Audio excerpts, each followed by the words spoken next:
Well, Ian, 2 wins and a draw. This management lark must seem easy. No, not at all. No, it's easier when you've got the players who are giving everything every game, and not just the starting 11, the whole squad.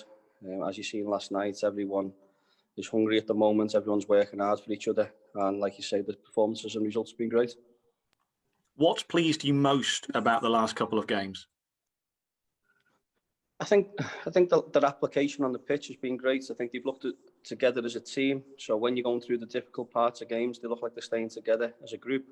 And then when in possession of the ball, when things are settling down, they're enjoying playing the ball. They're enjoying having the ball at the feet, and they're being free and creating with it. And what have you done to perhaps give them back some of the belief that maybe they'd lost in the last couple of months?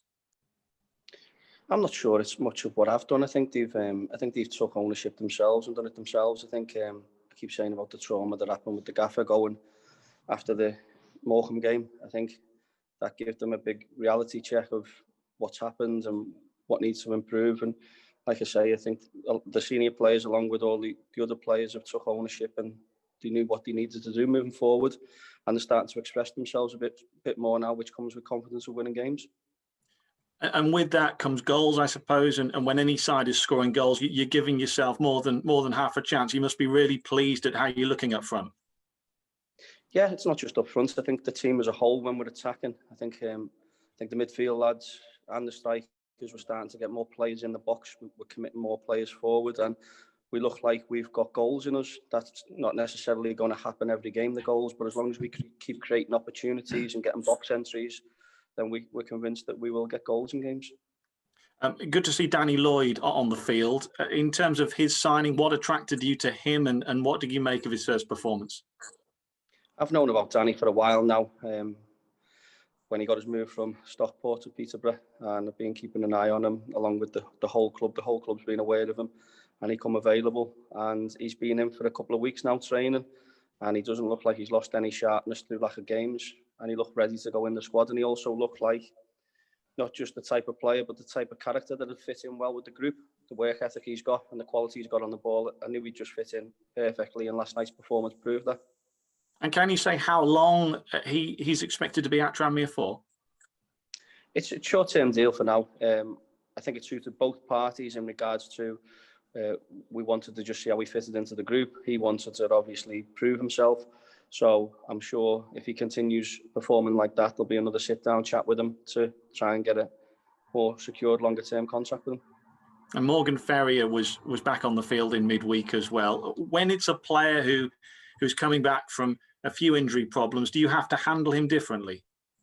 Yeah, of course. We've even had to handle him differently today. The plan yesterday was always 45 minutes.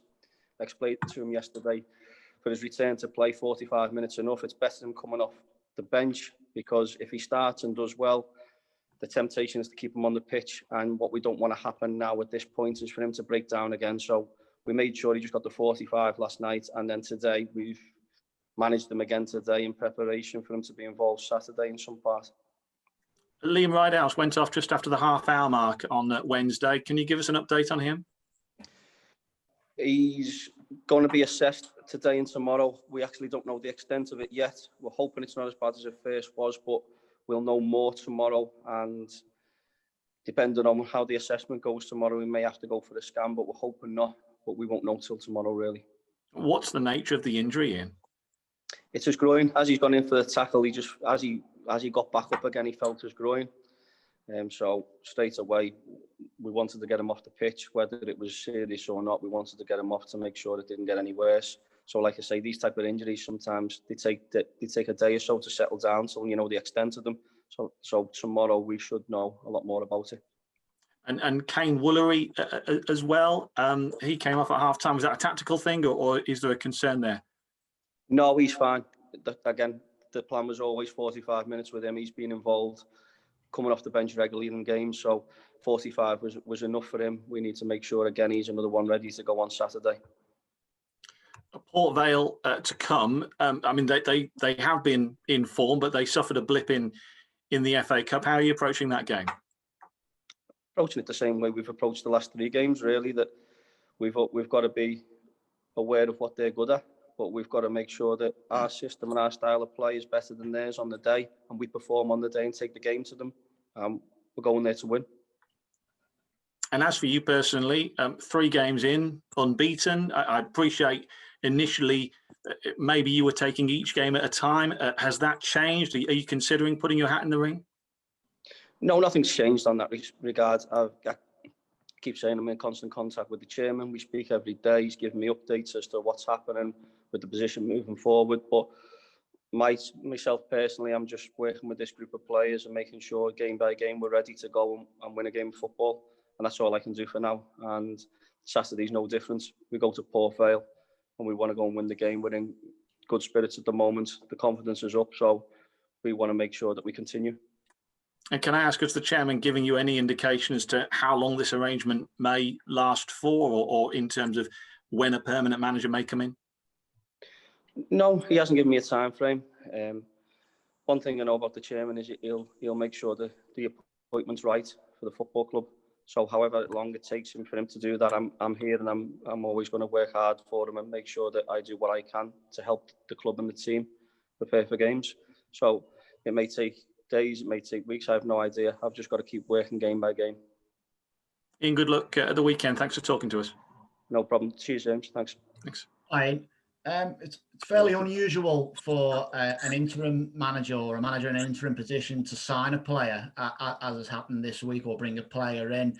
Can you confirm was the acquisition of Danny Lloyd made on your own recommendation? Was it your own signing? I'd be lying if I said I didn't have a part to play, but he has been on the club's radar for a while now. We've been trying to get him in, and we eventually got him in a couple of weeks ago, like I say, and he's been training. And as a group of staff, we've put it to the chairman. I think it was the right decision to make for both parties. I think he's a very talented player. And I always look at players and think, do they suit the football club? I think he suits the football club. The way he plays, his energy, his work ethic, and he's got quality, and he's an exciting player to watch.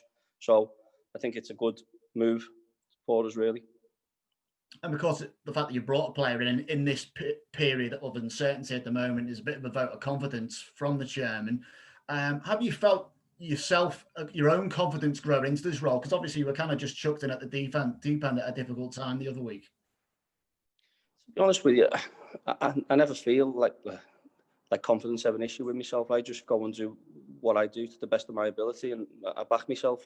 I always think I know enough about how to manage a group of players, how to coach a group of players, how to set them up on the pitch. So I've not really thought too much into the confidence side of it. Of course, when you're winning and results and performances are good, then it does make it a little bit easier. But I've not changed in my mentality towards it all. I've just keep going. Like I say, day by day, game by game. I just do whatever I can for the group and the football club. We've talked in the last week or so about players taking responsibility for themselves, and that's turned into results on the pitch over the last 3 matches. Have you noticed an improvement in the mood amongst the players, and do they feel more confident in themselves and what they're doing? Of course they do. Like any footballer, like any football team, when you're winning games of football, it breeds confidence. The whole environment's then more relaxed in training, in and around the environment. They're all happy. They're all wanting to play, which is a big thing for me. So the group of players that played last night, some of them haven't been playing as regular, but you can see that they're desperate to get into the team, and it's a team that they want to play in, which is always a good sign. So we've just got to keep things moving forward and keep that confidence high. But we know that it's a fragile thing. If we don't perform or if we don't win on Saturday, then that could be affected. But I'm confident in the group and I'm confident in the players that we can go on Saturday and get a good result. Just finally from me, can we just check on are there any other fitness issues in the squad going into Saturday? Still, Paul Lewis is out at the moment. We're hoping he's only going to be a matter of days. So he's not there. Leo Connor's still on international duty, so he'll be missing. Stefan's a long-termer, and we've got obviously Rides that needs assessing tomorrow, but I very much doubt that he'll be a part of the team on Saturday after his injury. But other than that, we're all fit and healthy to go. So Paul Lewis probably going to miss out this weekend, but not too far away. Yeah, he shouldn't be too far away. He's done a little bit of training today. We'll get the weekend out the way, and we're hoping, if all goes well, he trains properly Monday, Tuesday.